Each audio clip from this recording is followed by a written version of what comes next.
आपसे ये है कि ये जो लड़ाई है ज़मीनी स्तर पर आप कब तक लेके आगे जाएंगे? ज़मीनी स्तर पर तो अब पहुंच ही चुका है, पूरी तरह से लोगों को पता चल चुका है और हम लोग इस लड़ाई को मैंने फ्लैट से झुग्गी तक पहुंचा चुके हैं। यूनाइटेड मुस्लिम मोर्चा ने इस लड़ाई को झोपड़पट्टी तक पहुंचा दिया। तमाम लोग जान गए हैं। एलिट सेक्शन हमसे जुड़ नहीं पाता है, उनको ये लगता है कि ये लड़ाई गरीबों की है, दलित मुसलमानों की है, तो वही लड़ें। तो जब ये सेक्शन ही गरीब है, हाशिए पर है, तो लड़ाई भी तो आजकल बगैर पैसे के कामयाबी जल्दी मिलती नहीं।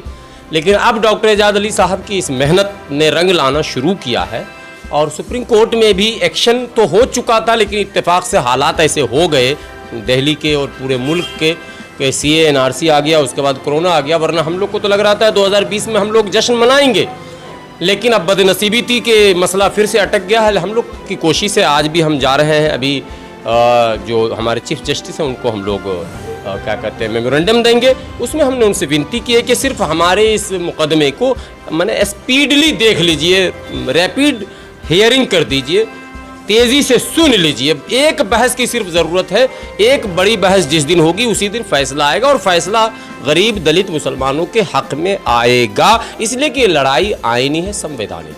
आपसे ये आप राष्ट्रीय संयोजक हैं समाज के, मेरा आपसे ये सवाल है कि 341 आप ज़मीनी स्तर पर कैसे लेके जाएंगे आगे? देखिए, बहुत अच्छा सवाल किया है आपने। मैं भारत न्यूज़ को बधाई देना चाहता हूं कि इस तरीके के मुद्दों को उठाने में वो कारगर साबित हुआ है। आपका सवाल ये है कि हम कैसे ज़मीनी स्तर पर धारा 341 की लड़ाई लड़ने जा रहे हैं। देखिए, हमारा एक संगठन बहुत बड़ा संगठन है जिसका नाम ऑल इंडिया जमात-ए-इस्लामी ट्रस्ट है। लगभग 17 राज्यों में हमारा संगठन काम कर रहा है और हम अपने हर राज्य के जो सदर हैं, अध्यक्ष हैं, क्योंकि ये कोरोना काल है, कोई बड़ी मीटिंग तो अभी नहीं हो रही हैं, लेकिन व्हाट्सएप के माध्यम से और अनेक माध्यमों से हम इसको ज़मीनी स्तर पर पहुंचा रहे हैं। हम पहले अपनी जमात में जागरूकता ला रहे हैं कि इस मुद्दे की लड़ाई हमको लड़नी है और फिर ज़मीनी स्तर पर हर स्टेट में, हर राज्य में अपने संगठन के ज़रिए से हम इसको पहुंचा रहे हैं। और मुझे पूरी आशा है कि एक दिन ये ऐसा वलवला उठेगा पूरे हिंदुस्तान में जब मुसलमान एकजुट होगा और जितने भी दबी कुचली ये जमातें हैं वो सब एक दिन एक प्लेटफार्म में आकर के और एक ऐसा तूफ़ान मचा देंगी कि धारा 341 को हटाना ही पड़ेगा। जिस तरीके से हमारे प्रिय नेता प्रधानमंत्री श्री नरेंद्र मोदी जी एक सक्षम हैं बड़े फ़ैसले लेने के लिए। उन्होंने एक बहुत बड़े बड़े फ़ैसले भी लिए हैं, जैसे कि 3 तलाक़ के मुद्दे पर उन्होंने फ़ैसला लिया, मुस्लिम महिलाओं को सुरक्षा दी। आज मुस्लिम महिलाएं अपने आप को सुरक्षित महसूस करती हैं। और जिस तरीके से उन्होंने और अनेक फ़ैसले किए, कश्मीर का मुद्दा था वो फ़ैसला किया। आज बहुत बड़ी तादाद में लोग परेशान भी हैं धारा 341 की वजह से। जो मुस्लिम समुदाय है, जो दलित मुस्लिम समुदाय है, उसको भी एक दिन राहत देंगे मोदी जी और इसका भी बड़ा फ़ैसला वो लेंगे, मुझे पूरी उम्मीद है।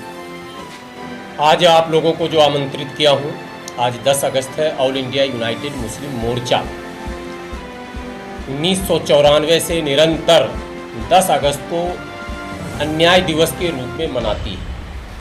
क्यों मनाती है अन्याय दिवस के रूप में? इसी विषय को बार बार बोलने के लिए हम लोग, ताकि ये अन्याय है क्या, कब हुआ, कैसे हुआ और इसका प्रभाव किन किन लोगों पर पड़ेगा, इसी को बताने के लिए हम लोग 10 अगस्त को कार्यक्रम निरंतर करते हैं।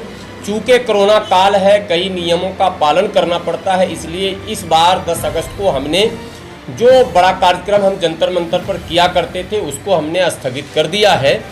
और मीडिया के माध्यम से दूर तक बात कैसे पहुंच जाए, संदेश कैसे पहुंच जाए, इसके लिए हमने प्रेस कॉन्फ्रेंस का आयोजन किया और आप लोगों को आज कष्ट दिया, आमंत्रित किया। दरअसल भारत जो है वो संवैधानिक देश है, लोकतांत्रिक देश है। यहाँ जो कुछ भी होता है वो संविधान से होता है और भारतीय संविधान में तमाम जो सहूलतें हैं, जो सरकारी क्या कहते हैं मराहत मिलते हैं, जो फैसिलिटीज़ मिलती हैं, जो सुविधाएं मिलती हैं, वो सब भी संवैधानिक हैं और उनकी भी अलग अलग धाराएं बनी हुई हैं। इन तमाम सुविधाओं में एक प्रमुख सुविधा है आरक्षण, जिसे रिजर्वेशन कहते हैं आप। रिजर्वेशन की 3 धाराएं हैं, 340, 341, 342। भारतीय संविधान में इन 3 धाराओं के माध्यम से ही सबको, विशेषकर उनको जो समाज के मुख्य धारा से कटे हुए लोग होते हैं, उन्हें मुख्य धारा से जोड़ने का प्रयास जो है किया गया है आरक्षण और रिजर्वेशन के माध्यम से। दुर्भाग्य से आज की तारीख में 10 अगस्त 1950 को जब संविधान लागू हुए मात्र 8 महीने हुए थे, उस समय के तत्कालीन प्रधानमंत्री जवाहरलाल नेहरू जी ने भारतीय संविधान के अनुच्छेद 341 पर यानी आर्टिकल 341 पर रिलीजियस बैन, धार्मिक प्रतिबंध, मजहबी कैद लगा दिया था। ये उसमें कहा गया था कि ये जो आरक्षण है, ये जो रिजर्वेशन है, ये जो सुविधा है, ये जो फैसिलिटी है, ये केवल और केवल हिंदू दलितों को ही दिया जाएगा, अन्य किसी को नहीं दिया जाएगा। उस समय हमारे जो रहबर थे, हमारे जो रहनुमा थे, उन्होंने इस पर खामोशी इख्तियार की। खुदा जाने क्या मसलहत थी और उन्होंने इस पर क्या समझा, में विफल रहे। अंतोगत्वा यूनाइटेड मुस्लिम मोर्चा सुप्रीम कोर्ट का दरवाजा खटखटाई है। PIL नंबर 180/2004 आप पीछे देख रहे हैं, इससे पहले वहां आप देखेंगे कैमरा घुमाकर, protest before CJI rapid hearing, एक बार कैमरा आप लोग घुमा देंगे, रैपिड हियरिंग PIL नंबर 180/2004। हमने ये जो जब CJI रंजन गोगोई थे, तब भी यूनाइटेड मुस्लिम मोर्चा ने एक बहुत बड़ा प्रोटेस्ट किया था, जो मैंने मंडी हाउस से लेकर हम लोग संसद मार्ग तक गए थे। कई हजारों की तादाद में लोग थे और हमने यही मांग किया था कि जिस तरह से आप अयोध्या डिस्प्यूट को तेजी से सुन रहे हैं, इसी तरह से हमारे इस मुकदमे को भी तेजी से सुनिए। इसलिए हम लोगों ने इस लड़ाई को प्राथमिकता के आधार पर लड़ने का काम किया है। लड़ाइयों तो बहुत सारी लड़ाइयाँ देश में हैं, लोग राजनीति करते हैं, अपना भविष्य ढूंढते हैं। हम लोगों ने अपने भविष्य को समाप्त कर दिया, हमें नहीं कुछ बनना, लेकिन समाज के लिए कुछ कर जाना है, और ये सामाजिक लड़ाई है। हमें कुछ नहीं आप बनाइए, MLC मत बनाइए, MLA मत बनाइए, विधायक मत बनाइए, सांसद मत बनाइए, कहीं मत भेजिए किसी बोर्ड में और निगम में। बस 341 पे लगे धार्मिक प्रतिबंध को समाप्त कर दीजिए, ताकि समाज का कल्याण हो जाए। जीवन भर आपका आभार प्रकट करता रहूँगा। यही संदेश देने के लिए आप लोगों को बुलाया था। आप लोगों का बहुत बहुत शुक्रिया, धन्यवाद। हमारे मौलाना मुर्तज़ा अल हुसैनी साहब हैं, जो राष्ट्रीय उपाध्यक्ष हैं, और मेरे बारे में आप लोग जानते हैं, मैं राष्ट्रीय प्रवक्ता हूँ। हाफिज़ गुलाम सरवर साहब, मुफ्ती शादाब हुसैन कासमी साहब हमारे हैं, और ये दिल्ली में इंचार्ज हैं। और हमारे भाई इरफान दहलवी साहब, इरफान सलमानी साहब हैं, और हमारे सम्मानित साथी हैं। हम लोगों के मनोबल को बढ़ाते रहते हैं। इस लड़ाई में, इस कारवां में इंशाअल्लाह दिल्ली को लीड करेंगे, ये उम्मीद इनसे हम लोगों को है कि लीड करेंगे, और पूरे निचोड़ को ये समझते भी हैं। और मैं समझता हूँ कि आने वाली जो लड़ाई होगी, वो नेताजी जो समाज के लिए पहले से समर्पित हैं, इरफान दहलवी साहब एक नाम है, चूँकि अपने समाज के कन्वीनर हैं, पूरा सलमानी समाज जो राष्ट्रीय एक संगठन है। तो मैं समझता हूं कि 341 की लड़ाई में अगुवाई करेंगे इंशाअल्लाह, ये उम्मीद हम रखते हैं। और आज इसी के लिए आए भी हैं मोर्चा के दफ्तर में, हम लोगों को इनका पूरा समर्थन प्राप्त है। कई बिरादरियों के जो संगठन हैं, उन तमाम संगठनों ने ये वायदा किया है कि जब ये मामला सामान्य हो जाएगा तो हम लोग पूरी ताकत लगाकर सरकार से बात करके ये दबाव बनाने की कोशिश करेंगे कि सरकार जो है इस काम को कर दे, ताकि देश में सांप्रदायिक राजनीति का खात्मा हो जाए। जी, हम सरवर साहब, हम जानना चाहते हैं आपसे कि आपका पूरा संगठन पूरे देश में चल रहा है। आप हमें ये बताइए, 70 वर्ष से ज़्यादा हो गए इस मुद्दे को, जैसे आपने बताया है, उन सभी बातों पर रोशनी डालते हैं तो 70-71 वर्ष के अंदर हमेशा से साथ कांग्रेस का मुस्लिम समाज ने दिया है। तो क्या मुस्लिम समाज को ये पता ही नहीं पड़ा कि उनकी गर्दन काट दी गई, उनको बर्बाद कर दिया गया कांग्रेस के द्वारा, और फिर भी वोट मुसलमानों का कांग्रेस को ट्रांसफर होता रहा? इसका जवाबदेही कौन है? देखिए, मैंने कहा आपको 10 अगस्त 1950, जी बिल्कुल मानते हैं। सारे पोस्टर बैनर को देखेंगे, जब शुरुआत में बच्चा पैदा हो और उसी वक्त आप उसको न पोषक आहार दें, न अच्छा गुरु दें, न अच्छे वस्त्र दें, तो समाज के या घर के या खानदान के किसी काम का वो होगा, वो तो जिंदगी भर बीमार रहेगा, क्योंकि उसे पोषक आहार जिस समय मिलना चाहिए था नहीं मिला। देश 47 में आज़ाद हुआ और अफरा तफरी का माहौल था और 50 में ये घटना घटा दी गई। 26 जनवरी 1950 को संविधान लागू होता है, यानी अब आस जगता है कि संवैधानिक व्यवस्था बनेगा, जिसका जो अधिकार है वो मिलेगा। और 8 महीने बाद कांग्रेस ने पहले इस बच्चे को, जो ये समाज है जिसकी लड़ाई बात हो रही है अभी, तो समाज के जिम्मेदार लोगों को अब मैं बता रहा हूँ, तो जब इनका पोषण छीन लिया गया, इनकी दवा, इनकी पढ़ाई सब छीन ली गई, तो जो नेक्स्ट जनरेशन आना था वो तो अपने आप मने लगड़ा लूल्हा बहरा पैदा होना था। तो कौम की अभी की जो आबादी है वो उसी की प्रोडक्ट है। जो उससे पहले वाले खाए पिए थे उनको कांग्रेस ने अच्छी जगह पर पहले ही रखा, उनके ख़ानदान के लोग आज भी अच्छे हैं। आप देख लो कांग्रेस के जितने भी कैबिनेट में मंत्री थे उनके फैमिली के हिस्ट्री को आप निकाल लो, वो सब के सब जो मिलेंगे, कोई मौलाना आज़ाद के ख़ानदान के होंगे तो कोई फलां के ख़ानदान, ज़मीन से उठा हुआ कोई मुस्लिम कांग्रेस में कोई बहुत बड़ा मंत्री संतरी नहीं बना। कांग्रेस का ये इतिहास रहा। बहुत ज़्यादा कोई हल्ला किया, आपके सलमानी समाज से कोई उठा तो पता चला कि फलां उठ रहा तो उसको उठा लिया, किसी आयोग वगैरह में सेट करके उसको चुप किया। कोई मंसूरी समाज से उठा उसको आयोग में रख लिया, चुप कर दिया। अच्छा, हमारे लोग आयोग में मेंबर बनने के बाद ही ये समझते हैं कि मैं देश का प्रधानमंत्री अब हो गया, अब इससे बड़ी कोई चीज़ नहीं है, यानी तसल्ली इतने में हो जाती। क्योंकि हम गरीब आदमी को अगर फ्लैट मिल जाए, क्या कहना, स्वर्ग है।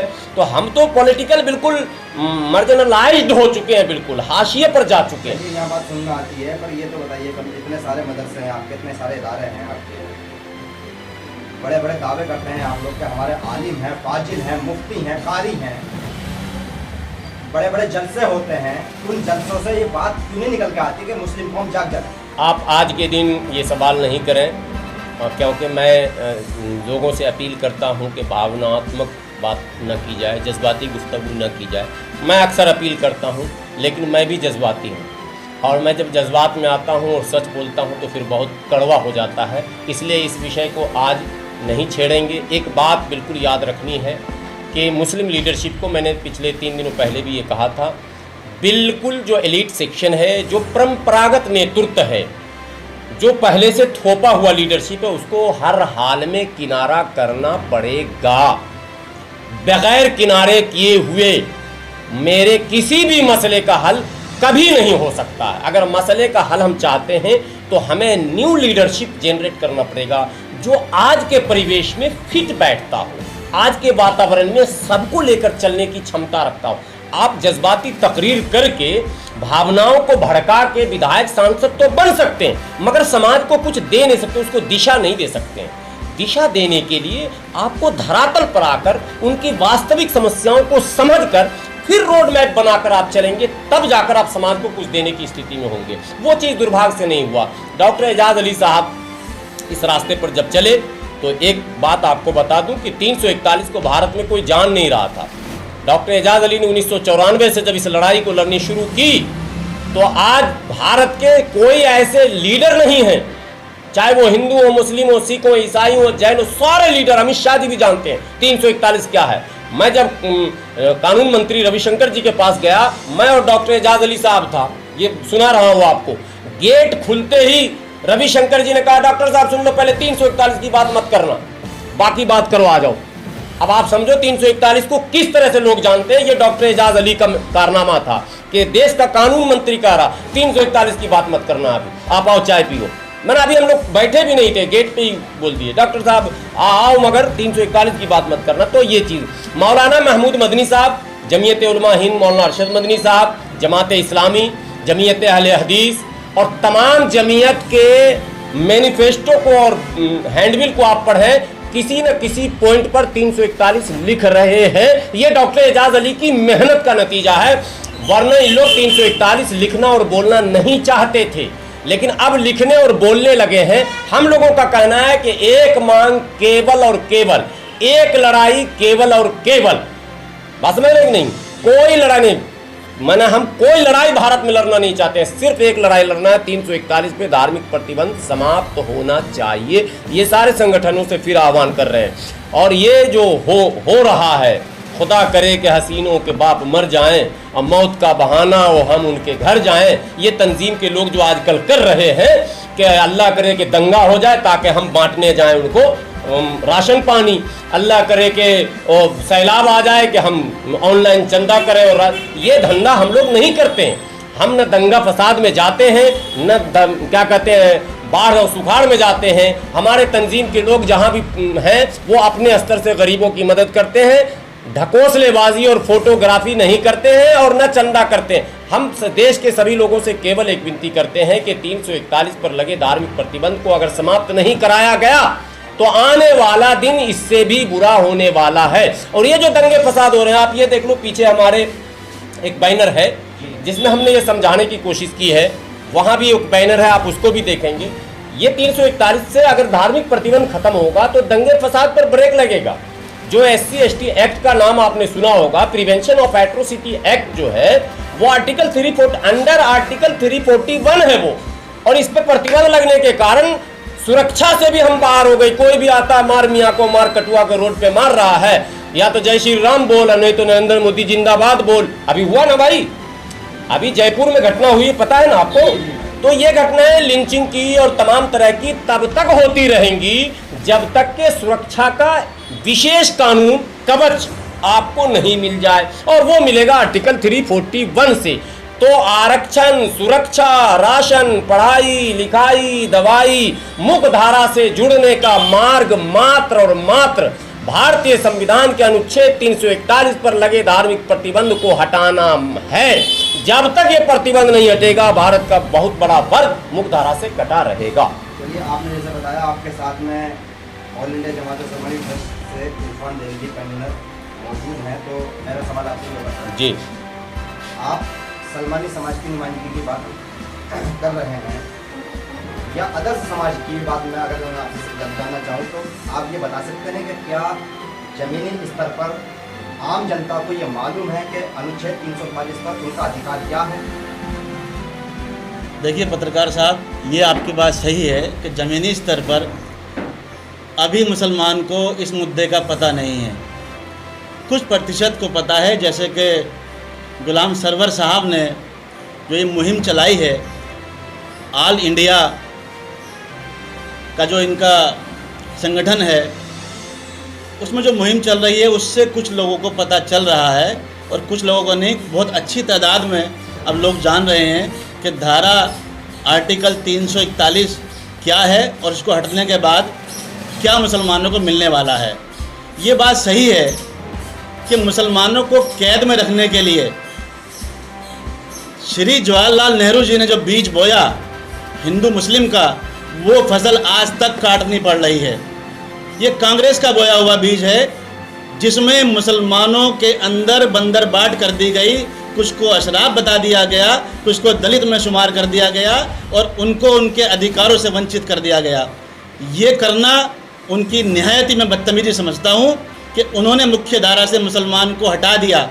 आज मुसलमान अगर परेशान है तो जवाहरलाल नेहरू की नीति की वजह से, कांग्रेस की वजह से परेशान है।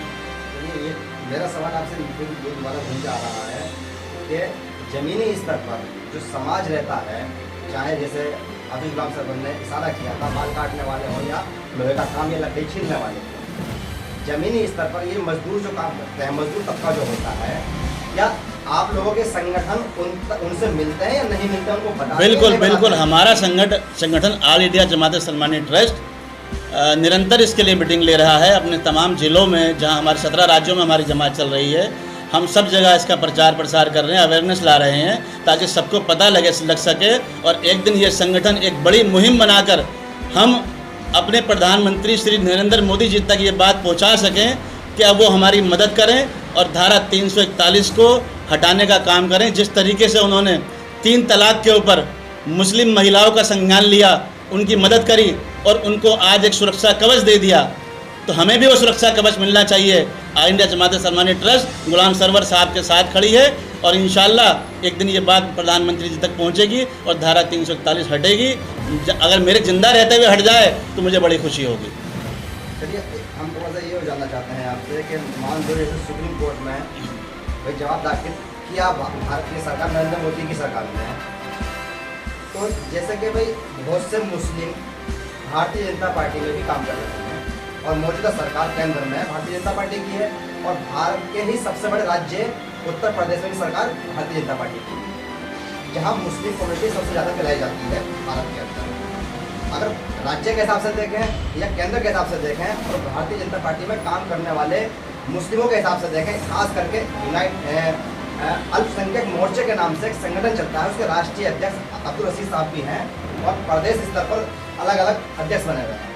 तो सब मुस्लिम के मुस्लिम हैं, तो क्या इन मुस्लिमों से बात होती है भारतीय जनता पार्टी के कार्यकर्ताओं से कि भाई इस मुद्दे पर बात करें अपने आला अधिकारियों से, क्योंकि अमित शाह सुनेंगे तो इनकी ज़्यादा सुनेंगे। बिल्कुल बात होती है, बिल्कुल बात होती है। मैं निरंतर अपनी इस बात को अपने जहाँ प्लेटफार्म मेरा है, जहाँ बात उठाई जा सकती है, मैं इसको उठाता हूँ और मुझे उसका अच्छा रिस्पॉन्स भी मिलता है। लेकिन कुछ वक्त ज़रूर लगेगा, इस मुहिम को आगे बढ़ने में कुछ वक्त ज़रूर लग सकता है, लेकिन एक दिन कामयाबी मिलेगी।